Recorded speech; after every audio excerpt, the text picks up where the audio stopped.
नमस्कार, मैं आपके साथ सृष्टि मेहता। हरियाणा सरकार के 100 दिन पूरे होने जा रहे हैं और इसी को लेकर सरकार बैक टू बैक बैठकें कर रही है।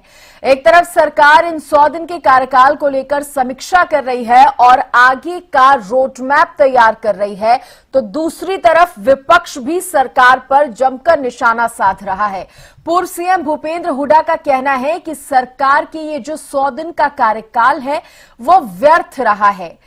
तो आज इसी पर चर्चा करेंगे कि सरकार के 100 दिन का कार्यकाल कैसा रहा और वहीं जो विपक्ष आरोप लगा रहा है तो विपक्ष के आरोपों में कितना दम है।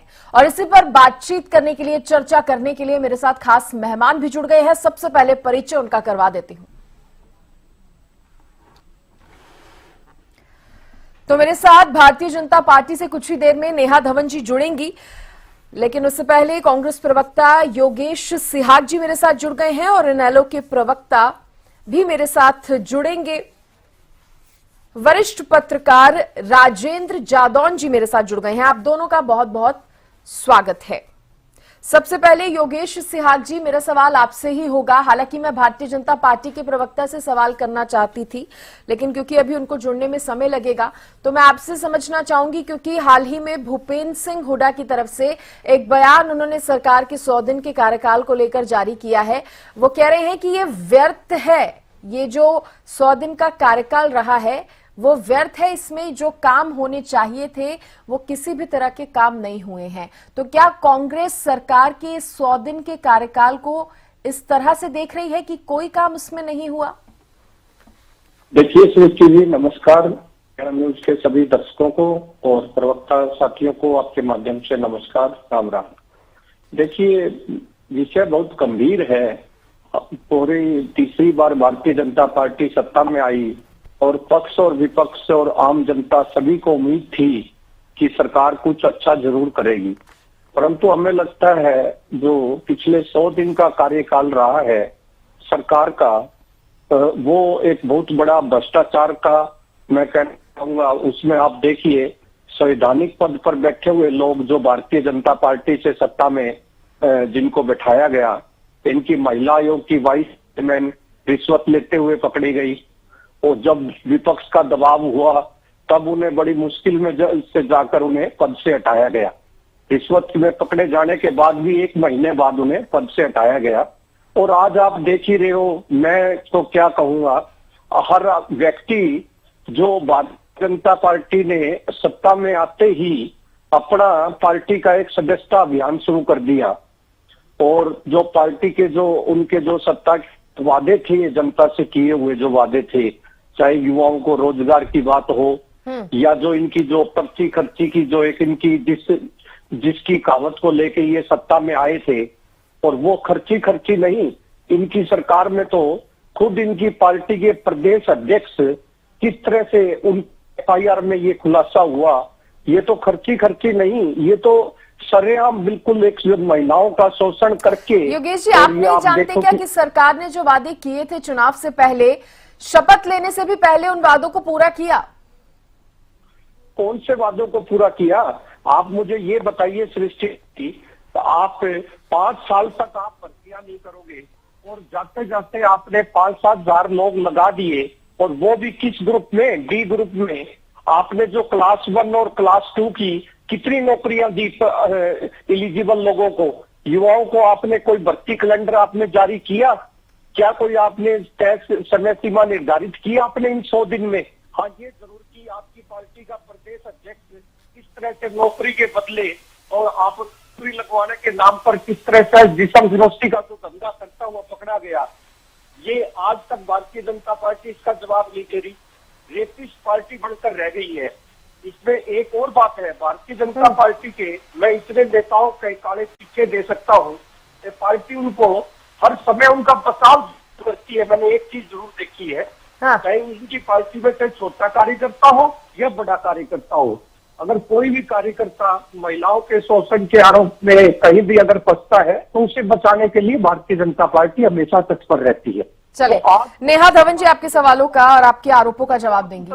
इससे मेरी बात पूरी होने दीजिए जल्दी से। आज भारतीय जनता पार्टी से किस मुंह से ये सदस्य बनाने की बात करते हैं? आज शर्मसार है हरियाणा, पूरा हरियाणा। और पूरा देश जो इनकी रूलिंग पार्टी के प्रदेश अध्यक्ष 3 दिन हो गए मीडिया के सामने फाइट नहीं दी उन्होंने। आप देखिए ये कितनी बड़ी वो भ्रष्टाचार की बात है। ठीक है नेहा धवन जी, योगेश सिहाग जी के सवालों का जवाब और साथ ही 100 दिन का कार्यकाल, हालांकि अभी 100 दिन पूरे होने वाले हैं, किस तरह से सरकार इसे देख रही है? सृष्टि जी, योगेश जी लॉजिकल बात करें तो उसका जवाब देने में आनंद भी आएगा। इलॉजिकल बात का क्या आनंद आएगा बताइए। जाना था कश्मीर और पहुंच गए कन्याकुमारी, समझ ही नहीं आ रहा इनको कि आपने पूछा क्या था और उस बात का जवाब क्या देना है। 100 दिन के कार्यकाल पर से लेकर ना जाने कहां कहां और काले चिट्ठे तक पहुंच गए। अगर काले चिट्ठे आपके पास है तो मैं आपको चैलेंज के साथ कहती हूँ योगेश सिहाग जी, आप आज इसी डिबेट में उन सभी काले चिट्ठों को खोलिए। अगर हिम्मत है, अगर आपके पास में सच है, अगर आप सच बोलना चाहते हैं, अगर आप झूठ की राजनीति, फरेब की राजनीति और गलत नैरेटिव सेट करने की राजनीति नहीं करते योगेश जी, तो आज काले चिट्ठे खोलिए। शर्म आनी चाहिए आपको ये सब बातें सिर्फ बोलने के लिए और अपनी प्रवक्ताशिप को बढ़ाने के लिए आप इस तरह की बातें, घटिया बातें बोल रहे हैं। आज यहाँ मीडिया में बैठकर आप चले हैं 100 दिन का ब्यौरा लेने के लिए। आप कच्चा चिट्ठा खोलिए, जिन कच्चे चिट्ठों की आप बात कर रहे हैं यहाँ पर। अब क्यों बीच में बोल रहे हैं? मेरी बात योगेश सिहाग जी एक एक करके आपने अपनी बात रख ली है जहां तक मुझे पता है। आप बोलने दीजिए पहले नेहा धवन जी को, उसके बाद आप अपनी बात रखना। आपके मुंह में जो आया योगेश जी, आपने वो मुंह से निकाले शब्द, आपने जो बकवास बोली मैंने चुपचाप सुनी है। मेरी बात पूरी होने दीजिए, उसके बाद जवाब दीजिए। अपनी बारी का इंतजार करिए और ये पेशेंस कांग्रेस के प्रवक्ताओं में होनी चाहिए। ये कांग्रेस के प्रवक्ताओं में ये पेशेंस खत्म हो गई है। जब से आप तीसरी बार सरकार से बाहर हुए हैं, लोगों ने आपको रिजेक्ट किया है, तब से आपके दिमाग बौखला गए हैं।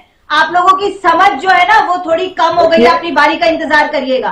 देखिए सृष्टि जी, नहीं एक करके योगेश जी आप बार-बार बीच चर्चा करेंगे तो ये चर्चा यूं ही वो आपको रुकाते रहेंगे नेहा धवन जी, और आप रुकेंगे नहीं तो ये यूं ही टाइम वेस्ट होता रहेगा। आप प्लीज रुकिए, आप सुन लीजिए उनको, फिर अपनी बात रखना।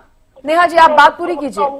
आप उनके शब्द पूरा प्रदेश देख रहे मैं हैं। सृष्टि जी आपकी बात का जवाब देती हूँ। एक तो आज का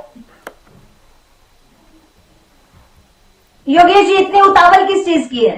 किस चीज की उतावल है? आपने 9 मिनट लिए, अभी डिबेट शुरू हो चुकी है। आप तक आपका जी नहीं भरा क्या तब भी बकवास बातें बोलने में? आप अपनी बारी, आपकी दोबारा बारी आएगी तब बोलिएगा, निकाल दीजिएगा पूरी कसर। बोलने दीजिए मुझे जो मुझे आपका जवाब देना है। नेहा जी ऐसे टाइम देखिए, आपका भी टाइम खत्म होगा। अब वो आपकी बात को सुन रहे हैं। आप बिल्कुल जा रहा है, बिल्कुल सृष्टि जी बिल्कुल जा रहा है।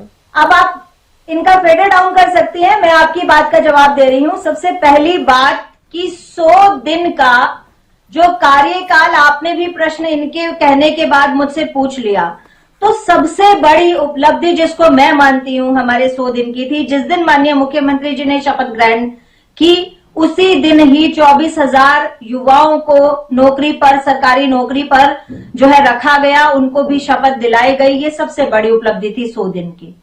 उसके बाद निरंतर आप देख रहे हैं नई परियोजनाओं का उद्घाटन माननीय नायब सिंह सैनी जी कर रहे हैं और संबंधित विभागों के मंत्री कर रहे हैं, और अपने अपने क्षेत्र में सभी विधायक जो चुनकर आए हैं भारतीय जनता पार्टी के, स्पेशली मैं कहूंगी, वो सब अपनी यहाँ पर नई परियोजनाओं की उद्घाटन कर रहे हैं। ये आपके सब जर्नलिस्ट आपको फीड भेजते हैं और हर अखबार इस तरह की न्यूज से भरी पड़ी है। योगेश जी भी अखबार पढ़ते होंगे। और सबसे महत्वपूर्ण बात, किसानों को लेकर जो हमारा कार्यकाल शुरू हुआ, चाहे वो केंद्र की तरफ से बात थी और चाहे वो हरियाणा प्रांत की तरफ से बात थी, हमने सभी फसलों को एमएसपी पर खरीदने की जो उपलब्धि हासिल की और पूरे भारत देश में हम पहले नंबर के ऐसा राज्य बन गए जिसमें किसानों की सभी फसलें एमएसपी पर खरीदी जाएंगी। ये पूर्ण रूप से कैबिनेट में पास हो गया। हाँ। और केंद्र की तरफ से जो मुआवजा राशि जो थी, फसल बीमा राशि जो थी, फसल मुआवजा राशि जो थी, उसका एक्सटेंशन हुआ। और सभी चीजों पे जो बात मैं कहूंगी, बाकी विभिन्न विभागों की अभी आपने देखा कि किस तरह से जो है वो आज जो है बैठक खत्म हुई है सभी डीसी से और एसपी से और डीआईजी से, आईजी से। ये सभी जो विभागों के हमने जो संबंधित आयुक्त थे उनको बुलाया था, उनसे भी सीनियर जो लोग थे वो सब वहां पहुंचे। हाँ। वो यही था कि जितने अब आगे का कार्यकाल है वो सुनिश्चित रूप से चल सके। जो कमियां हम अभी अपने 10 वर्ष के कार्यकालों में जिस क्षेत्र में हम काम नहीं कर पाए, हम कहाँ पीछे छूट रहे हैं, उन सभी चिन्हों को चिन्हित करके पॉइंट्स को मुख्य बिंदुओं पर जो है वो डिस्कशन हुई। और सबसे महत्वपूर्ण बात है, देखिए शहर के अंदर प्रशासनिक स्तर पर जो है डीसीज और एसपीज जो हैं वो शहर को संभालते हैं और उन दोनों विभागों के बीच में एक समन्वय भी जरूर होना चाहिए। तो इस बैठक को हम एक इस आधार पर भी इसका समीक्षा कर सकते हैं कि इस बैठक के दौरान उन सभी विभागीय जो प्रणाली है उसको फॉलो करना उनको बताया गया कि आगे जो है इस तरह का समन्वय के बीच में समस्याएं नहीं आनी चाहिए। किस तरह से शहर को और पुलिस स्टेशंस को सीसीटीवी नेटवर्क से जोड़ना है, ऐसे बहुत महत्वपूर्ण विषय जो 3 कानून जो केंद्र सरकार ने बनाए उसको तीन कानूनों को, महत्वपूर्ण कानूनों को लागू करना है सरकार में और अभी ही लागू उसको तुरंत करना है, तुरंत प्रभाव से। महिलाओं के विषय में जो संगीन अपराध आते हैं उनमें देरी ना हो, उन पर तुरंत कार्रवाई हो और जो 0 FIR का और FIR का टाइम पीरियड जो कम हुआ है या फिर चलान का या समन का जो विषय है, ऐसे बहुत महत्वपूर्ण विषयों पर आज चर्चा हुई है। और इस बैठक का जो उद्देश्य मुझे लगता है वो बहुत जल्दी हमारा जो है सामने आएगा। जो हमने इस बैठक के बाद जब सभी प्रशासनिक अधिकारी अपने अपने क्षेत्र में इसको क्रियान्वित करेंगे तो आप देखिएगा किस तरह से सुरक्षा व्यवस्था जो है वो हरियाणा प्रांत की बढ़ेगी। और प्रदेश के अंदर 100 दिन के जो काम है वो 100 दिन के कामों की तो आज जनता जो है उसकी गवाही दे रही है। सृष्टि जी, मुझे लगता है कि हर रोज चीख चिल्लाहट कर इस तरह के डिबेट्स में हर रोज वही 4 लाइनें बोलकर लोगों का भी समय खराब करने वाली बात लगती है मुझे। ठीक है, विजेंद्र रेणु जी से ओपनिंग कमेंट ले लेते हैं, उसके बाद नेहा धवन जी। सबसे बड़ा मुद्दा जो इन दिनों गरमाया हुआ है भ्रष्ट पटवारियों का, उस पर मैं आपसे सवाल करूंगी। विजेंद्र रेणु जी, कैसा रहा सरकार का 100 दिन का कार्यकाल? देखिए सृष्टि जी, सरकार का जो कार्यकाल है वो इन 370 पटवारियों ने सिद्ध कर दिया है। इससे ये स्पष्ट होगा कि सरकार में निचले स्तर पर भी ऊपरले स्तर पर भी जबरदस्त भ्रष्टाचार चला हुआ है। एक छोटा सा हरियाणा प्रदेश सरकार ने स्वयं लिस्ट बनाई, 370 पटवारियों को पकड़ा या उनके ऊपर कार्रवाई के आदेश जारी करने का काम किया। तो ये अपने आप में इस बात का प्रमाण है कि हरियाणा प्रदेश में भ्रष्टाचार जो है अपनी चरम सीमा पर चला हुआ है। अब इनको पकड़ लिया है, क्या होगा क्या नहीं होगा, या 370 की जगह और नए 370 खड़े हो जाएंगे, तो ये कैसे इस प्रकार से ये भ्रष्टाचार रुकेगा? ऐसे नहीं रुकने वाला जब तक सरकार की सही नीयत नहीं होगी। भी तो सरकार की सराहना करेंगे कि ऐसे भ्रष्ट पटवारियों को पकड़ा गया है, 370 भ्रष्ट पटवारियों को पकड़ा गया और सरकार कह रही है किसी को भी बख्शा नहीं जाएगा। अगर पहली बार सरकार बनी हो ना कि भाई अभी 2024 में सरकार बनी है और आते ही इन्होंने ये कार्रवाई कर दी, तो मैं पक्का दिल से शाबाशी देने का काम करूंगा। इससे पहले भी तो इन्हीं की सरकार चली आ रही है ना। इसका मतलब आज तक 10 साल तक ये लोगों का खून चूसने का काम कर रहे थे, इन्हीं की सरकार में तो कर रहे थे। कौन से ये बाहर से आए थे? ये पुरानी सरकार इन्हीं की है और इन्हीं के ही पाले हुए ये गुर्गे हैं। कहीं ना कहीं ऊपर तक इनके तार जुड़े होते हैं, उच्च अधिकारियों के साथ भी और सरकार के साथ भी। इसीलिए ये इस तरह का भ्रष्टाचार हो रहा था और ये इनके 100 साल का कार्यकाल आपके सामने है। दूसरी बात ये कहते इनका संकल्प पत्र था। जब सरकार बनती है, तीसरी बार की सरकार बनी, तीसरी बार का इनका संकल्प पत्र आया हरियाणा प्रदेश की जनता के सामने, जिनको झूठ बोल करके इन्होंने वोट लेने का काम किया। इन्होंने कहा हम महिलाओं को 21 रुपए प्रति माह देने का काम करेंगे और दूसरी बात 500 रुपए का गैस सिलेंडर देने का काम करेंगे। और इन दोनों बातों में जो मुख्य बात है, इन्होंने कहा अपने घोषणा पत्र में, घोषणा पत्र उठा करके देख लीजिए नेहा धवन जी, हर महिला को देने का काम करेंगे। ये जो हर वर्ड था, एक तो इस वर्ड को इन्होंने निकालने का काम कर दिया, बीपीएल को ही देने का काम करेंगे, इसको निकाल दिया गया। ये झूठ बिल्कुल सामने आ गई। और दूसरी बात, वो अब तक देने शुरू भी नहीं किए हैं। कौन सी कितनी महिला को 2100 रुपए देने का काम शुरू किया है? तो ये अपना जो 100 दिन में इनको लागू कर देना चाहिए था। देखो, महीना 1.5 महीना तो इंतजार किया जा सकता है, सरकार अपना काम संभालती है, चाहे बेसिक कंटिन्यूटी की सरकार है, फिर भी टाइम लग जाता है। लेकिन कम से कम 3 महीने से ऊपर का समय हो गया, तो कोई तो बताइए आपके संकल्प पत्र में से आपने कौन सा चीज लागू करने का काम किया। ये कहते हैं हमने 24,000 नौकरी पहली कलम से देने का काम किया।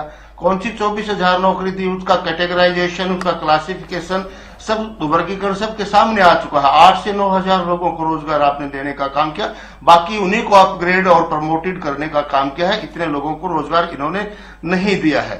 दूसरी बात ये कहते हैं कि हमारे मंत्री, हमारे मुख्यमंत्री परियोजनाओं का उद्घाटन कर रहे हैं।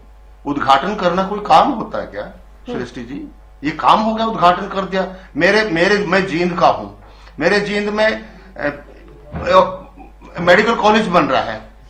10-12 साल हो गए बनते हुए, आज तक तो वो तैयार नहीं हुआ, आज तक तो भावपीढ़ी शुरू नहीं हुई।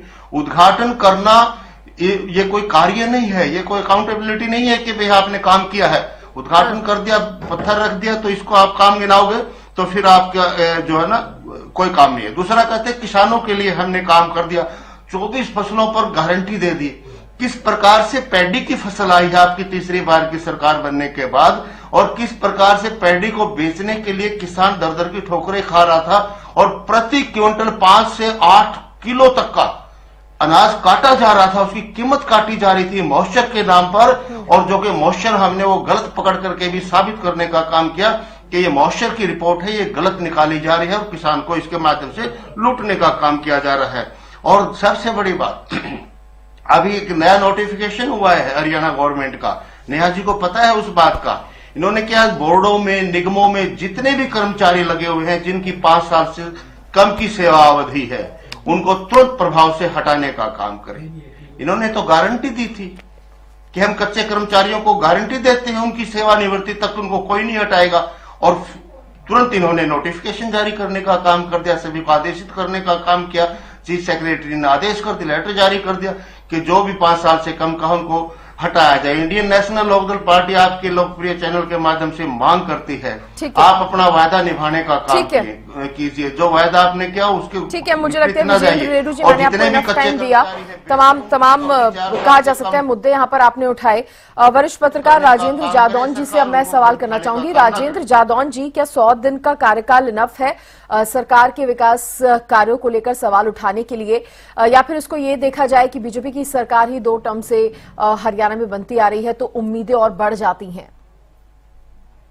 निश्चित तौर पर उम्मीदें तो बढ़ती हैं कि भाई 2 टर्म से आप काम कर रहे हैं और लगातार आपके जो पहली सरकार थी तब से आपने जो अपना एजेंडे सेट किए हैं, तो उस पर देखने की बात है कि 10 साल पूरे हो गए और 11वां साल चल रहा है, तो आप उसमें जो पहले से आपके एजेंडे सेट है, आपने उसमें कितनी प्रगति की। जैसे एक उदाहरण मेरे पास भी है बड़ा सा, कि हमेशा जो है पहले कार्यकाल से अब तक ये उठता रहा है मुद्दा, जो इनके जो भारतीय जनता पार्टी है, जो सत्तारूढ़ दल के विधायक भी उठाते रहे विधानसभा में, कि हमारे पीएचसी में, सीएचसी में जो भी अस्पताल है सरकारी, उनमें डॉक्टर्स की कमी है। लगातार उठाया जाता रहा है। फिर वो लगातार ये भी कहते रहे, एक सेशन निकल गया, दूसरा आया कि हमने पिछले सेशन में भी उठाया था, अभी तक डॉक्टर की नियुक्ति नहीं हुई। तो अब ये कह रहे हैं कि पहले सीटें एमबीबीएस की जो हरियाणा के कॉलेजेस में कोई 700, 750 थी, हमने 1500 के आसपास कर दी और बढ़ाने का इरादा। अब सवाल ये है, अभी हाल में हरियाणा डॉक्टर एसोसिएशन ने एक ज्ञापन भेजा है हेल्थ मिनिस्टर को, उसमें उन्होंने मांग की है कि जो 777 चयनित डॉक्टर है उनकी ज्वाइनिंग करवाई जाइए, उसमें क्यों विलंब हुआ है। जब इतने समय से डॉक्टरों की कमी को लेकर चलता रहा है मामला, तो फिर उनकी जो सिलेक्ट आपने चयनित कर लिए, उनकी ज्वाइनिंग में विलंब क्यों हो रहा है। अब मुझे पता नहीं अपडेट, क्योंकि 8-10 दिन हो गए इस बात को, कि अब अपडेट क्या है, ज्वाइनिंग दे दी गई कि नहीं, लेकिन ये सवाल है। अब सवाल ये है कि एसोसिएशन ने भी मांग की कि हरियाणा में 1506 पद डॉक्टर्स के, मेडिकल ऑफिसर्स के खाली है, तो सभी पदों को भरने के लिए चयन किया जाए। तो ये मुद्दा है। अब 100 दिन के कामकाज में आप इनको शामिल कीजिए, आपने किया कि नहीं किया ये देखने की बात है। अभी जो है शिक्षकों की कमी का भी मुद्दा चलता रहा, तो अभी जो है इनके शिक्षा मंत्री महिपाल ढंडा जी का बयान आया था कि 1 अप्रैल से किसी स्कूल में शिक्षक की कमी नहीं रहने दी जाएगी। चलिए, अच्छी बात है। हो सकता है कि 100 दिन के एजेंडे में यही सब काम चल रहे हो। तो अब सवाल यह है कि सरकार को जो है देखना चाहिए कि पहली भारतीय जनता पार्टी की सरकार ने क्या क्या वायदे किए थे, क्या कमियां चल रही थी प्रदेश में, खास तौर से जो है जहां स्टाफ की कमी, जो सर्विस स्टाफ है बहुत जरूरी, एसेंशियल, क्योंकि अगर टीचर नहीं होंगे तो पढ़ाई कैसे होगी, शिक्षा का स्तर गिरेगा। पिछले जो है बोर्ड के शिक्षा के परसेंटेज डाउन हो गए थे, फिर वो कई तरह के उन्होंने ग्रेस मार्क्स देके पास किए, ये किए, कई तरह के विवाद चलते रहे। उसकी पर्टिकुलर जो है क्रोनोलॉजी मुझे पता नहीं, लेकिन पहले ये मुद्दा आ गया था कि परसेंटेज डाउन हुआ, जो सक्सेस स्टूडेंट हैं, जो पासिंग मार्क परसेंटेज है वो डाउन हुआ था। तो इस पर ये, और विपक्ष भी लगातार मुद्दा उठाता रहा कि शिक्षा का बंटाढार हो गया, स्कूल बंद कर दिए गए विलय करने के नाम पर। यह है, पर मनोहर लाल जी कहते थे कि हम जो है नर्सरी से लेके और ऊपर तक पीएचडी तक की शिक्षा यूनिवर्सिटी में देंगे। मेरे को ध्यान आ रहा है कि मैं तो उस मॉडल से बहुत प्रभावित था। मैंने कहा अगर ये होने जा रहा है तो बड़ी अच्छी बात है। लेकिन उस मॉडल का क्या हुआ? फिर बात ये चलती रही कि जो शिक्षा नीति, राष्ट्रीय शिक्षा नीति 2020 आई है, उसको लागू करने की तैयारी और हरियाणा में सबसे पहले लागू होगी, ये भी दावे चल रहे हैं। सवाल ये है कि शिक्षा को अब कीजिए, आप हरियाणा के स्टूडेंट को मजबूत कीजिए। फिर इंग्लिश की पढ़ाई को लेकर भी चला, मॉडल हायर सेकेंडरी स्कूल खोले गए हैं, उनमें पढ़ाया जाएगा। और तमाम जो है, क्योंकि ये माना जाता है कि इंग्लिश मैथ्स में जो है हरियाणा के स्टूडेंट्स कमजोर रहते हैं, तो ये तो जरूरी है। फिर अभी तो हालांकि ये भी आया कि कॉलेज में कॉम्पिटिटिव एग्जामिनेशन के लिए तैयारी कराई जाएगी और कॉलेज में स्मार्ट क्लासरूम खोले जाएंगे। स्मार्ट क्लासरूम की बात भी चलती रही है, प्राइवेट कई बार इंस्टीट्यूशंस भी बात करते हैं स्मार्ट क्लासरूम, उसमें तमाम कंप्यूटराइज और ये वो नेट सर्विसेज इस तरह का। तो अब देखते हैं कि क्या करते हैं। पर 100 दिन में इनको जो बेसिक जरूरतें चली आ रही है पहले कार्यकाल से भी, तो उनको पूरा करना चाहिए। तो खासतौर से मेडिकल और एजुकेशन, अब कानून के क्षेत्र में महत्वपूर्ण कहा जा सकता है विभागों का आपने जिक्र महत्वपूर्ण किया। कहा जा सकता है, कानून व्यवस्था को लेकर शिक्षा और स्वास्थ्य, बिल्कुल जादौन साहब। नेहा जी, क्योंकि जिस तरह से चर्चा हो भी रही थी, 2 टर्म से आपकी ही सरकार है, ये 11वां साल है सरकार का, तो क्या पिछले टर्म में जो वादे किए थे, जो दावे किए थे, उन पर फोकस रहा? इन 100 दिनों में उनको पूरा करने का काम किया सरकार ने? और जैसा कि जादौन साहब 2 महत्वपूर्ण विषय उठा रहे थे, शिक्षा और स्वास्थ्य विभाग के। देखिए, जादौन साहब ने जो बात कही है सृष्टि जी, वो अब के जो अगले 100 दिन के कार्यकाल का समय रहेगा, उसके नए जो एजेंडे सेट करने की बात थी। उस मीटिंग में जो एजेंडे सेट हुए थे, उस मीटिंग के एजेंडों की बात जो है वो जादौन साहब ने की है। और जहां तक बात है 100 दिन के कार्यकाल में अब तक के जो काम हुए हैं, उन कामों में चाहे मैं किसानों की बात कर रही थी और चाहे मैं ये इन युवाओं की ज्वाइनिंग की बात कर रही थी, तो ये हमारे पिछले जो कार्यकाल के काम थे उनका एक्सटेंशन है। और जहां पर बात है पंचायतों की, जहां पर बात है नगर निगम, नगर निकाय के जो संस्थान हैं, वहां पर जो कार्य थे वो कार्य भी आचार संहिता हटने के बाद से तुरंत सुचारू रूप से चलने की जो है खबरें आपके सामने हैं ही। वो कार्य सब अपने अपने ढंग से चलने शुरू हो चुके हैं।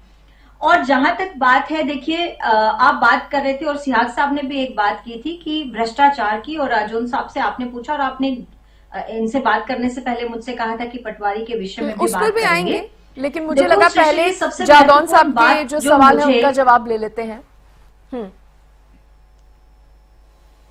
हाँ, राजौन साहब का जवाब सिर्फ इतना ही बनता है कि जिन कामों का जिक्र वो शिक्षा और स्वास्थ्य विभाग का कर रहे थे, उन पर सुचारू रूप से काम चलेगा।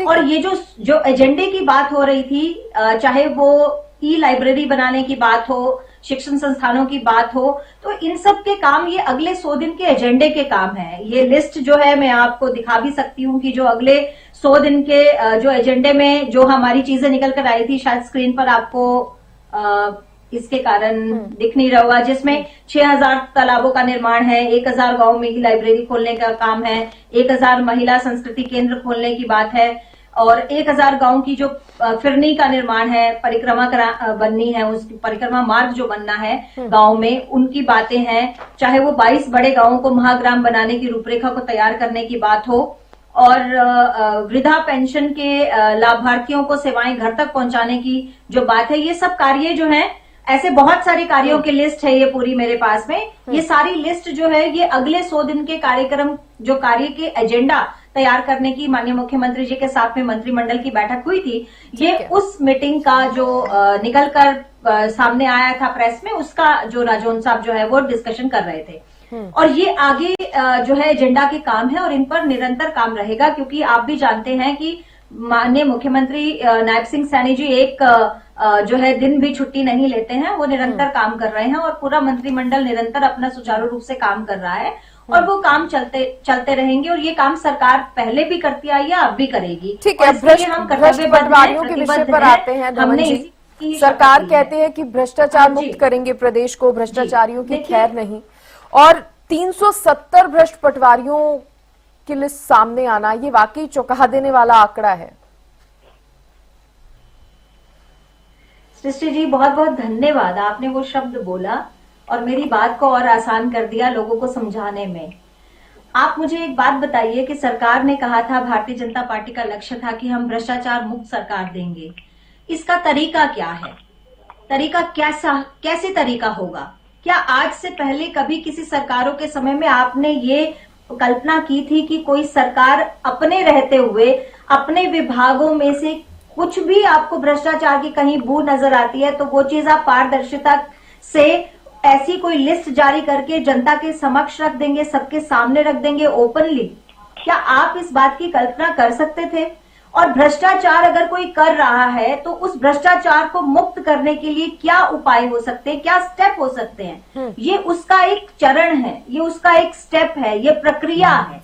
अगर हम 370 पटवारियों की लिस्ट जारी करने का मादा रख सकते हैं, पिछले दिनों हमने पुलिस कर्मियों की लिस्ट भी, जब माननीय अनिल विज जी उनके पास में पुलिस विभाग था तो आपके सामने उनकी भी एक लिस्ट आई थी, जो काम नहीं कर रहे थे, जिन्होंने एफआईआर के ऊपर काम नहीं किया था और देरी की थी, वो भी लिस्ट जारी हुई थी। अगर हम इस तरह का एक दृश्य जनता के सामने रख रहे हैं पारदर्शिता का, ये एक उदाहरण है, ये उदाहरण बनने वाली बात है, ना कि ये मीन मेख निकालने वाली बात है। आज इन पटवारियों की लिस्ट अगर जारी हुई है और इनका नाम चिन्हित किया गया है, चाहे हमें विभिन्न विषयों से हमें ये सूचनाएं मिली, चाहे वो मुख्यमंत्री जी को लेटर के थ्रू मिली, ईमेल के थ्रू मिली, सीएम विंडो के थ्रू मिली, या अन्य किसी तरीके से ये जो है नाम हमारे सामने आए और बार बार हमारे सामने आए, तो इससे निपटने के लिए, क्योंकि ये एक बहुत बड़ी संरचना है, प्रशासनिक विभाग जो है एक बहुत बड़ी संरचना है, इनमें आप एक व्यक्ति पर अगर आप चोट करते हैं तो आप पूरे विभाग पर चोट नहीं हो सकती, मतलब पूरे भ्रष्टाचारी तंत्र पर चोट नहीं हो सकती। लेकिन 370 पटवारियों की लिस्ट एक साथ जारी करने से पूरे के पूरे भ्रष्टाचारी तंत्र पर प्रहार है, और इस तरह से बाकी सब विभागों के जो कर्मचारी हैं उनके सामने भी एक उदाहरण पेश होगा कि अगर इस तरह से लिस्ट इस विभाग की जारी हो सकती है तो हमें भी सतर्क होकर काम करना है, हमें भी संयम से काम करना है, हमें भ्रष्टाचार नहीं करना है, उनको भी सीख मिलेगी। इस तरह का जो एटीट्यूड आज भारतीय जनता पार्टी के नेतृत्व की सरकार हरियाणा प्रदेश में पेश कर रही है, ये एक उदाहरण बनने का विषय होना चाहिए, ना कि मीन मेख निकालने का विषय होना चाहिए। विपक्ष के सवाल भी तो काफी हद तक ठीक है, दूसरा कोई तरीका विपक्ष के सवाल भी तो काफी हद तक ठीक है नेहा धवन जी, की पिछले 10 सालों में इनके बारे में कुछ नहीं पता चला, ये जो भ्रष्टाचारी लगातार भ्रष्टाचार कर रहे थे, ये पटवारी। देखिए, मैं एक छोटी सी बात कहूंगी सृष्टि जी, मुझे लगता है एक ह्यूमैनिटी के आधार पर ये बात बहुत सटीक बैठती है। सृष्टि जी, अगर हम एक व्यक्ति का नाम आज हमारे सामने आया, उस व्यक्ति का नाम हमने उजागर कर दिया, उस पर कार्रवाई कर दी, दूसरे का आया उस पर कार्रवाई कर दी, तीसरे का आया उस पर कार्रवाई कर दी, मुझे एक बात बताइए कि अगर पूरे भ्रष्टाचारी तंत्र पर प्रहार करना हो तो उसका तरीका क्या होगा? हमने ऐसे कितने उदाहरण पेश किए पिछले 10 वर्षों में, और मैं कहूंगी, देखिए अभी सिद्ध नहीं हुआ है कि महिला आयोग की वाइस प्रेसिडेंट ने खुद रिश्वत ली है। अभी ये जो है मामला जो है इस पर काम हो रहा है, इस पर जांच चल रही है, लेकिन फिर भी हमने उसे अपने पद से हटाया। इस तरह का जो काम हमने करके दिखाया, या ऐसे कितने जो प्रशासनिक अधिकारी थे जिन पर हमने कार्रवाई करके दिखाई थी, ये उदाहरण केवल हमारे कार्यकाल में ही देखने को मिला है, क्योंकि हम प्रतिबद्ध थे, हमने शपथ ली थी कि हम भ्रष्टाचार को खत्म करेंगे, और ये उसी का ही एक उदाहरण है। और मुझे लगता है कि जब हम व्यापक स्तर पर भ्रष्टाचार की करने वालों की रीढ़ की हड्डी तोड़ेंगे तो ही ये खत्म हो पाएगा। इक्का दुक्का लोगों पर कार्रवाई करने पर ये नहीं होगा। मास लेवल पर कार्रवाई की उम्मीद जो है वो भारतीय जनता पार्टी की सरकार से ही लोगों ने लगाई थी, और उस पर मुझे लगता है कि सरकार खरी उतरी। तो आप कह रहे हैं विपक्ष को महज आरोप लगाने हैं इसलिए वो लगा रहे हैं? नहीं, मैं ये नहीं कहूंगी। देखो, मैं एक छोटी सी लाइन और बोल के अपनी बात को समाप्त करती हूँ। सृष्टि जी, इस बात में विपक्ष को हमारे साथ खड़ा होना चाहिए और उनको ये बात कहनी चाहिए कि ये बहुत बढ़िया हुआ। ये 370 पटवारी जो भ्रष्ट थे, वाकई थे, इस पर वो अपनी नजर भी रख सकते हैं कि इसमें कौन कौन व्यक्ति हैं, और उनको इसमें हमारे साथ आना चाहिए। जनता के समक्ष ये बात, राजनीतिक क्षेत्र के लोगों को ये बात दिखानी चाहिए कि जब कोई अच्छा काम होता है तो उसमें पार्टीबाजी नहीं होती। राजनीतिक क्षेत्र के व्यक्ति केवल जनता की सहायता के लिए खड़े और जनता के लिए खड़े हैं, और उसमें हम एक हो सकते हैं। इस तरह का उदाहरण विपक्ष क्यों नहीं पेश करती? जब हम अटल जी की भारतीय जनता पार्टी से आते हैं, जहां अटल जी ने इंदिरा गांधी जी का भी साथ दिया था, जहां अटल जी ने कांग्रेस के उन सभी प्रोग्रामों को साथ दिया जिसमें भारत की भलाई थी, तो आज कांग्रेस राहुल गांधी की है, तो राहुल गांधी की कांग्रेस वैसी क्यों नहीं परिदृश्य दिखा सकती? योगेश सिहाग जी इसका जवाब देंगे। देखिए सृष्टि जी, बिल्कुल मैं देखी बात को बड़ी करता हूँ। ये उसी अडवाणी जी की भारतीय जनता पार्टी से आते हैं जिसमें उनका एक डायरी में एलके नाम आने के बावजूद वो पार्लियामेंट से उन्होंने रिजाइन दे दिया था, और आज ये वही पार्टी है और खुद स्वीकार भी कर रहे हैं कि हमने हमारी वाइस चेयरमैन को हटा दिया।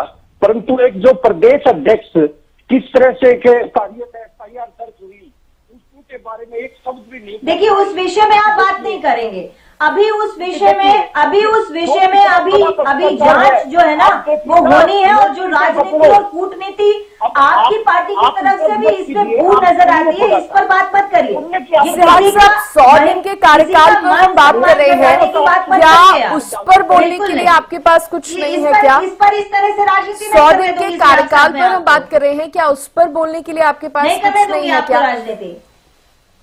हमने भ्रष्ट पटवारियों का भी मुद्दा उठाया, आप उस पर भी कुछ नहीं बोलना चाहते? देखिए, पटवारी के मुद्दे पे भी बोलूंगा, लेकिन ये पटवारी से कितना बड़ा मुद्दा है आज प्रदेश का। किसी पर भी लांछन लगाना बहुत आसान है योगेश साहब। आप किसी पर भी लांछन बहुत आराम से लगा सकते हैं। आप अपने गिरेबान को थोड़ा संभाल कर रखिए, वरना फिर मुझे सिहाग साहब, जब तक किसी पर लगे आरोप सिद्ध नहीं हो जाते उस पर कुछ कहना हम भी अपनी जिम्मेदारी नहीं समझते। इन्होंने एक बार भी मीडिया के सामने इन्होंने एक बार आपने गवाह का जो है ना प्रेस कॉन्फ्रेंस भी सुनी होगी, जब गवाह ही कह रहा है कि मैंने मेरे सामने कुछ नहीं हुआ, गवाह ही कह रहा है कि वो उनको जानती तक नहीं है, तो आप किसके बेसिस पर यहाँ पर नेशनल मीडिया में बैठकर उनके लिए असम्मानजनक टिप्पणी कर रहे हैं? जब जांच होगी इसमें कुछ निकल कर आइएगा तब बोलिएगा। करोगे आप? क्या महिलाओं की सम्मान की बात करते हो आप? सरेआम किस तरह से आप रेपिस्ट पार्टी से आते हो? नहीं, इस तरह के शब्दों का उपयोग योगेश जी मैं भी आपको नहीं करने दूंगी। ये जो शब्द आप यूज कर रहे हैं पार्टी के लिए, इनका उपयोग तो मैं भी आपको नहीं करने दूंगी। ये गलत शब्दों का इस्तेमाल आप मत कीजिए, और पूरी पार्टी को लेकर इस तरह के आप शब्दों का उपयोग नहीं कर सकते। योगेश सिहाग जी, देखिए मैं फिर आपसे सवाल करूंगी, सरकार के 100 दिन के कार्यकाल पर आज हम चर्चा कर रहे हैं, उस पर अगर आपके पास कुछ कहने के लिए नहीं है, भ्रष्टाचार के खिलाफ लगातार भारतीय जनता पार्टी आवाज उठाती है, और जिस तरह से भ्रष्ट पटवारियों का मुद्दा सामने आया है उसको लेकर मेरा आपसे सवाल है। योगेश साहब, अब आपके पास बोलने के लिए कुछ नहीं बचा, तो आप ठीक है नेहा धवन जी, आप प्लीज आप सुनिए। अब योगेश सिहाग जी मुझे लगता है मुद्दे पर बात कर रहे हैं, विषय पर बात कर रहे हैं। मैं मुद्दे पर बात कर रहा हूँ सृष्टि की। आप जो 370 पटवारियों की लिस्ट सरकार ने जारी की है, एक बात तो तय होगी कि सरकार ने मान लिया कि इन्होंने भ्रष्टाचार किया है, तो क्या एक्शन लिया सरकार ने? क्या एफआईआर दर्ज करवाई? डीसी को लिखने का क्या मतलब हुआ? आप मैं बताऊं, बड़ी मछली को पकड़िए, पटवारी अकेला रिश्वत नहीं सकता। मैं रिवेन्यू का काम करता हूं और मैं ये बात दावे से कह सकता हूं, पटवारी, तहसीलदार, डीसी और ये इन्हीं के पार्टी के जो लोग कभी तहसीलदार पर आरोप लगाते हैं, आपके पास तो ये जो होंगे ना योगेश जी, सरकार की मदद करिए ना। इन्हीं के लोग बता रहे हैं, आपके पास इन्हीं सच्चे की खुद चीजें होंगे, भाजपा के सरकार की लोग, मदद करिए, उजागर खुद करिए ना, भाजपा के भेजिए लोग हमारे तक। तहसीलदारों पर आरोप, हम कार्रवाई करने के लिए तहसीलदार का तैयार पैसा हैं। कहाँ तक जाता है इसकी जांच होनी चाहिए। सृष्टि जी, ये जिले में जितना जो काम अंदर पटवारी अकेला भ्रष्टाचार नहीं कर सकता, और अगर उसने किया भी है तो उस पर केस दर्ज क्यों नहीं करवाया गया? अगर 370 की आपने जारी कर दी कि ये भ्रष्ट पटवारी पकड़े गए हैं, तो उस पर क्या एक्शन लिया सरकार ने? ये कार्रवाई करने अपनी के कार्रवाई लिए लिस्ट तो जारी दे। हुई है। लिस्ट जारी आखिर से क्या होगा? एक्शन लिया? कैसी 15 दिन समझ की हो गई है रिपोर्ट कांग्रेस के मांगी गई प्रवक्ताओं है। की, उनको योगेश प्रक्रिया सिंह समझ में नहीं आती। डीसी से रिपोर्ट मांगी गई है 15 दिन के अंदर। नहीं, क्या आपने सरकार ने एफआईआर होनी चाहिए थी कि एक रिवेन्यू की तरफ से इनका सभी के ऊपर एक्शन होता, जब हम मानते कि सरकार फॉर्म में है। और ये सरकार तो कंफ्यूज सरकार है। सिहाग साहब, आपको अब मुझे प्रक्रिया भी समझानी पड़ेगी क्या? इस सरकार को अगर ये चलाने वाले चिन्हित जो हुए लोग हैं, नाम किस लिए हुए हैं? इनको माला डालने के लिए तो इनका नाम चिन्हित नहीं किया गया है, कार्रवाई के लिए ही तो चिन्हित किया है, आगे रिपोर्ट के लिए भेजा गया है। क्या बात कर रहे हैं आप? भ्रष्टाचारी है तो आपने एफआईआर दर्ज करवाई, इसी में बड़ी बात है। देखिए, इससे बड़ा तो हमने आज तक इतिहास गवाह है, कभी आज तक ये नहीं सुना कि भ्रष्टाचारी साबित होने के बाद भी उन सारे प्रवक्ताओं की समझ को क्या हो गया है? सरकार से बिल्कुल आउट होते ही आपकी समझ को क्या हो गया है? कोई हो नहीं सकता ना। हर डिबेट में आपके प्रवक्ता लॉजिकल बात पर अटक जाते हैं, कर्मचारियों की बात पर अटक गए हैं। आप पहले आप सुन लीजिए, उनकी बात पूरी होने दीजिए, मुझे और मैं अभी आज ये समझ आ सवाल गया, करने हैं, चर्चा वो करेंगे। कहते हैं ऐसी पार्टी की बैठक में जाली अपराध है।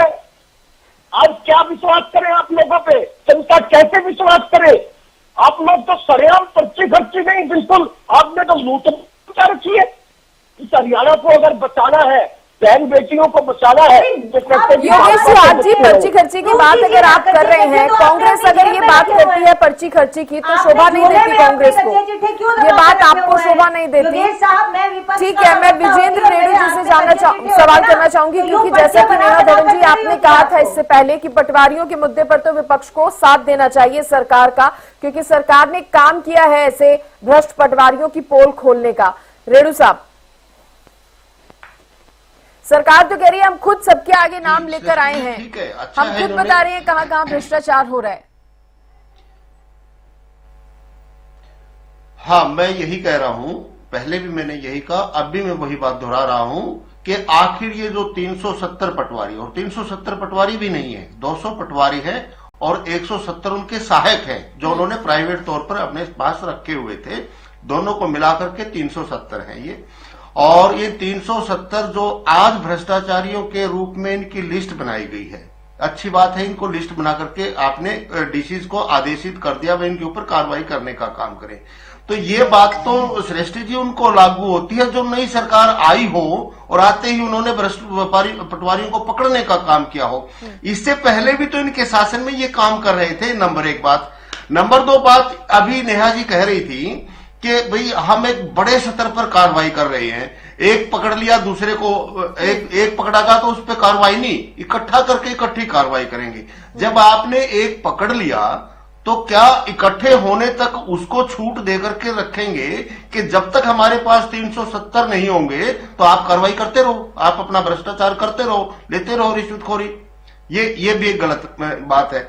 एक पकड़ा जाता है, एक से भी सभी को सबक सिखाया जा सकता है कि वो पकड़ा गया था, उसके साथ ये कार्रवाई हुई तो आगे उससे भी रोका जा सकता है भ्रष्टाचार। लेकिन जब ये इकट्ठे होते हैं, इतना बड़ा एक डंप बनता है भ्रष्टाचारियों का, तो ये ऐसे नहीं बनता, इनके ऊपर तक तार जुड़े होते हैं और तभी ये बनता है। और दूसरी बात श्रेष्ठ जी और नेहा धवन जी, बिल्कुल ग्राउंड लेवल की बात सुन लो आप, जो ग्राउंड लेवल पर असल में होता है हमारे प्रदेश में एक है ऑब्जेक्शन प्रथा। कल मैं एक चैनल के ऊपर बैठा था और उस चैनल वालों ने सुनवाया था राव नरवीर सिंह जी को, उन्होंने बहुत अच्छी बात कही, मैं जो कहता हूं, उन्होंने कहा कि ऑब्जेक्शन पर ऑब्जेक्शन क्यों लगते हैं, 10 बार ऑब्जेक्शन क्यों लगाए जाते हैं।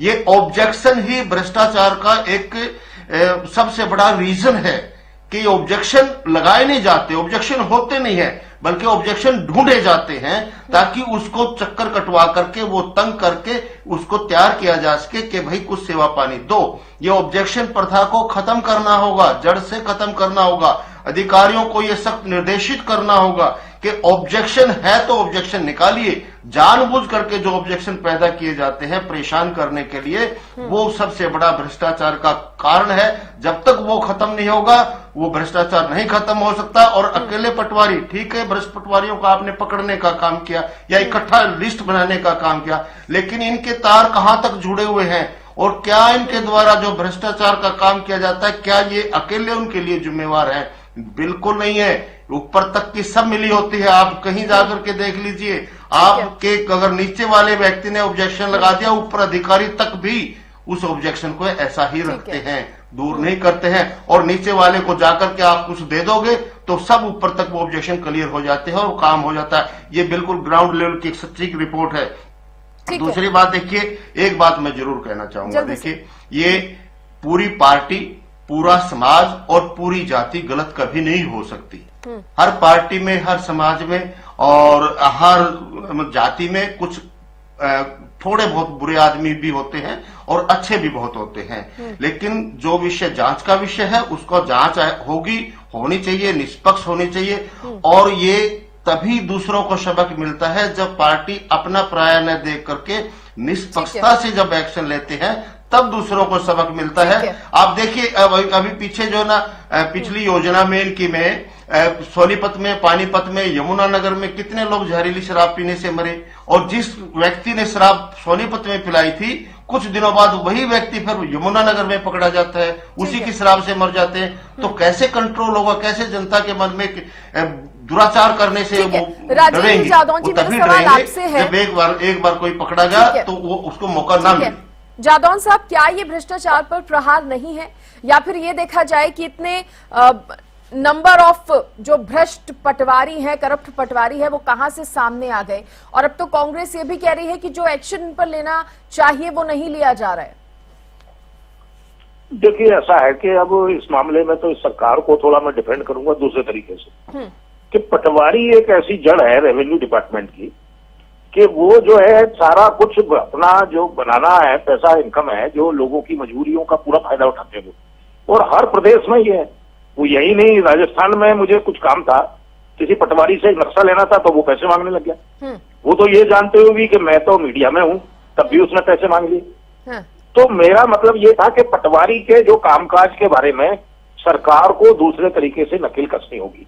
पटवारी के पास वही जो अभी उसमें मीडिया में जो समाचार आए हैं, ये जो 370 पटवारियों के बारे में जो सहायक और वो मिला के जो भी है, उसमें यह है कि इंतकाल और तमाम तरह की ये खोलना और ये दखल मांगना और ये सब उसके लिए पैसे मांगते हैं।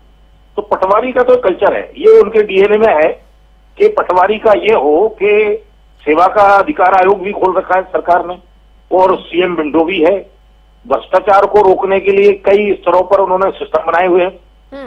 लेकिन पटवारियों के मामले में ये करना होगा कि पटवारी से संबंधित कोई भी काम है, उसकी एप्लीकेशन कहीं सबमिट हो ऑनलाइन। और वो जो ऑनलाइन सिस्टम है वो पटवारी से उसकी कंप्लायंस करवा दे खुद ही। नहीं तो पटवारी तो पूरा सब जगह, वो जो है उत्तर प्रदेश का भी एक वो उदाहरण देते हैं लोग, जब चौधरी चरण सिंह मुख्यमंत्री थे तो वो किसान बन के पटवारी के पास पहुंच गए और पटवारी ने पैसे मांग लिए। तो पटवारी तो भ्रष्टाचार की पूरी जड़ है। वो जो है चाहे कोई भी हो, शायद दूसरे ईमानदार पटवारी को हो सकता है थोड़ी नागवार गुजरे, लेकिन इन जनरल पटवारी पैसा वसूल करने का काम करते हैं।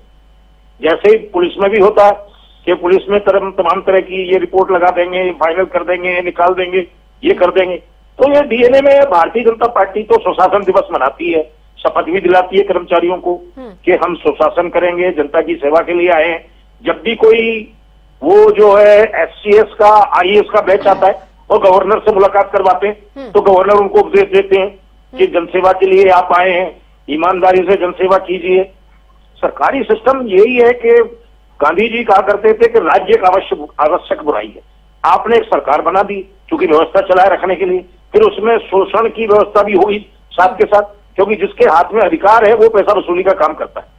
किसी को अगर ये कह दो आप कि मैं तो ईमानदारी से रहा जी, हमने तो, हमारे पास कोई पैसा नहीं, तो क्या आपको मौका नहीं मिला? वो जवाब ये देता है। अब वो ये नहीं कहता कि वो सराहना नहीं करता कि आपने अच्छा किया, आप ईमानदारी से रहे। तो अभी जो है बात चली अन्ना हजारे की, उन्होंने भ्रष्टाचार को लेकर, लोकपाल विधेयक को लेकर बड़ा आंदोलन किया। तो आंदोलन के दौरान जो है वो मांग करते रहे तमाम। अब बात चली कि उन्होंने एक दिन बर्थडे मना लिया अपना, 2 लाख रुपए खर्च हुए, तो लोग पूछने लगे कि 2 लाख रुपए इनके पास कहां से आए? बाकी जो लोगों के पास जो हैसियत से ज्यादा पैसा है, आय से अधिक इनकम है, ईडी और तमाम जो है विजिलेंस ब्यूरो ये मुकदमे दर्ज करती हैं, वो उनसे कोई नहीं पूछता। और वो दिखाई भी देता है कि इस आदमी की इस लेवल की सर्विस थी लेकिन पैसा इतना है, तो ये कहां से आ गया? कोई नहीं पूछता। और अन्ना हजारे से पूछा, जब ये किसी को किस्सा सुनाया तो अन्ना हजारे ने जो है एक पार्टी के समर्थन से आंदोलन चलाया, वो चलाया, उनको पैसा वहां से मिला। तो मैंने कहा ये तो सब आंदोलनों के साथ होता ही है कि कोई ना कोई पीड़ कर रहा होता है, लेकिन अन्ना हजारे के क्या फैक्ट्रियां चल रही हैं? सवाल यह है कि चुनाव सिस्टम को ठीक करना पड़ेगा। सरकारें जो है इधर उधर से पैसा लेती हैं, फिर उनके अनुसार वादे निभाती हैं उनके साथ, और वो भ्रष्टाचार का एक साइकिल सा बना रहता है, और वो स्टाफ कर्मचारी वर्ग के साथ भी कुछ ज्यादा सख्ती नहीं कर पाती। तो ये पटवारियों के खिलाफ चली है, ये तो सरकार ने खुलासा किया एक तरह से, रिपोर्ट तैयार की है, तो ये सरकार एक तरह से बोल रही है। और पटवारी भ्रष्टाचार करते हैं, कोई ईमानदार हो वो माफ करे, ठीक है, लेकिन पटवारियों के एक रवायत हो चुकी है, कोई भी नकल देना है उसका पैसा फीस है, नक्शा लेना है तो फीस है, जबकि वो कोई इलीगल नहीं होता। नक्शा ले रहे हैं तो बाकायदा जो उसकी जमीन का नक्शा चाहिए। ठीक है, अभी नेहा जी से नकल देना है तो नकल सवाल दीजिए। कर लेती हूँ। नेहा जी, राजेंद्र जादौन जी कह रहे हैं कि बोल्ड कदम है सरकार का, लेकिन एक प्रथा सी बन गई है, एक रिवाज बन गया है पटवारियों की इस तरह की मनमानी का या भ्रष्टाचार करने का। शशि जी, देखिए, राजौन जी का मैं धन्यवाद करूंगी और सराहना करूंगी। उन्होंने जो ऑनलाइन इस पर एक्शन लेने की जो बात की है, ये वाकई सराहनीय कदम है और मैं उनकी इस पर प्रशंसा करती हूं। और साथ में मैं ये क्लियर कर देना चाहती हूं कि 370 तो पटवारी हैं और 170 उनके सहायक हैं। मेरे जो साथी प्रवक्ता 2 यहाँ बैठे हैं, उन दोनों प्रवक्ताओं को शायद इस खबर की जानकारी प्रॉपर नहीं है, इसलिए मैं एक चीज उनको यहाँ बताना चाहूंगी जिससे कि इस डिबेट को समझने में लोगों को भी सहूलत होगी। वो ये है कि जब सरकार को बहुत सारी जगहों से पटवारियों की शिकायतें मिल रही थी, तो इंटरनल जांच जो है वो माननीय मुख्यमंत्री जी ने ये एक गुप्त काम जो है कार्य सौंपा था सीआईडी को, और सीआईडी ने बहुत दिन लगाकर पूरे हरियाणा प्रदेश में हर जगह पर सभी विभागों में जाकर इन पटवारियों की जो जांच पड़ताल की और अपनी सीआईडी विभाग ने ये काम किया है और ये काम माननीय मुख्यमंत्री जी ने उनको सौंपा था और उन्होंने ये लिस्ट तैयार की है। और ये प्रक्रिया बनती है जब ऐसी कोई लिस्ट कार्रवाई, जब कोई विभाग कार्रवाई करता है। आपको मेरी आवाज मिल रही है? जी बिल्कुल। आपको आवाज मिल रही है मेरी? बिल्कुल नेहा जी, आप बात पूरी कीजिए अपनी।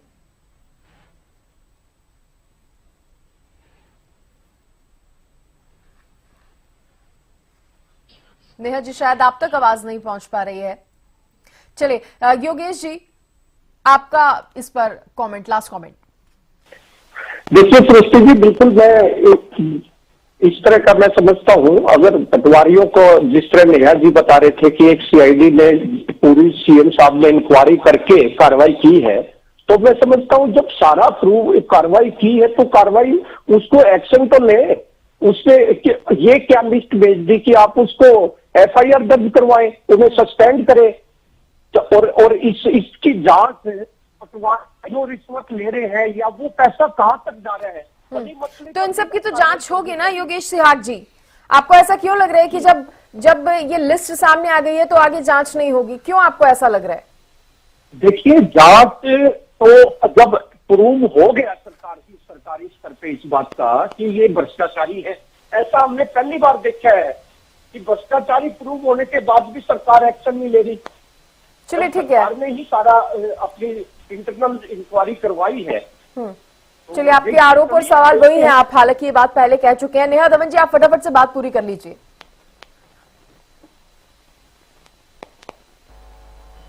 नेहा जी को आवाज नहीं मिल पा रही है। राजेंद्र जादौन जी, जिस तरह के सवाल योगेश सिहाग जी उठा रहे हैं, कांग्रेस के प्रवक्ता, वो कह रहे हैं कि नाम तो सामने आ गए लेकिन जो एक्शन लिया जाना चाहिए वो नहीं लिया जा रहा। ये मेरा पहले भी आपसे सवाल था, इस पर अगर आप थोड़ा सा प्रकाश डालें। नहीं, देखिए, सरकार को नसीहती कार्रवाई करना चाहिए और व्यवस्था भी बदलना चाहिए। नसीहती कार्रवाई जो पकड़े गए, मुझे पता चला है कि उसमें सीएम जो दस्ता होता है ऐसी शिकायतों की जांच के लिए, वो सीएम दस्ते ने उसमें जांच की है और इस तरह से उनको लिस्टेड किया है कि ये सब जो है करप्शन एक्टिविटीज में इन्वॉल्व है। तो सरकार को एक्शन लेना ही चाहिए, ये तो ठीक है। और नसीहती कार्रवाई होना चाहिए ताकि दूसरे अधिकारी और भ्रष्ट कर्मचारियों में, अधिकारियों में थोड़ा भय व्याप्त हो, ये जरूरी है। और आगे चल के ये व्यवस्था, आपको पटवारियों की जो रिश्वत वसूली की रवायत है उसको बदलने के लिए कुछ सिस्टम बदलना चाहिए। आजकल टेक्नोलॉजी की बात है, ऑनलाइन सारे सिस्टम होते हैं, ऑनलाइन एप्लीकेशन लो, हर तहसील स्तर पर कोई ऑनलाइन व्यवस्था हो और पटवारी से उसकी कंप्लाइंस करवाई जाए, ये व्यवस्था की जा सकती है। मैं समझता हूँ बहुत कॉम्प्लिकेटेड नहीं है। ठीक है नेहा जी, आपकी बात पूरी नहीं हो पाई थी, फटाफट से बात पूरी कर दीजिए।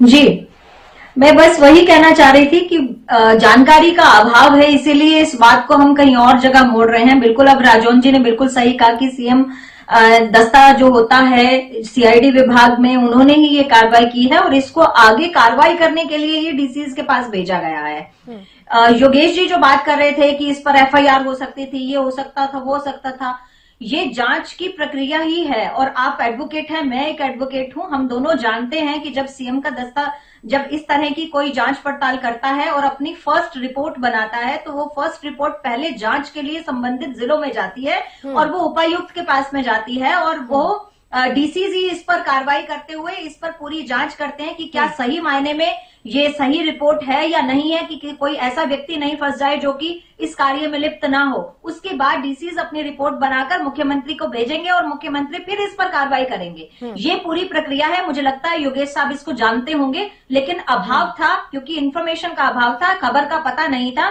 इस प्रक्रिया कार्यक्रम का उनको पता नहीं चला, इसलिए शायद खबर पड़ी नहीं होगी। दोनों प्रवक्ताओं ने इसीलिए अभावहीन बात की थी। तो ये मुख्य बात है कि इस पर कार्रवाई जो है वो सरकार की तरफ से। योगेश जी, मैंने आपको समय दिया था लेकिन आप वही बात रिपीट कर रहे थे। मुझे लगता है कि मैंने सबको पूरा समय दिया और आप सभी ने अपनी बात रखी, इससे ज्यादा समय मेरे पास नहीं है, इसलिए बहुत बहुत शुक्रिया करूंगी आप सभी का जुड़ने के लिए, बातचीत करने के लिए, आप चर्चा में शामिल हुए।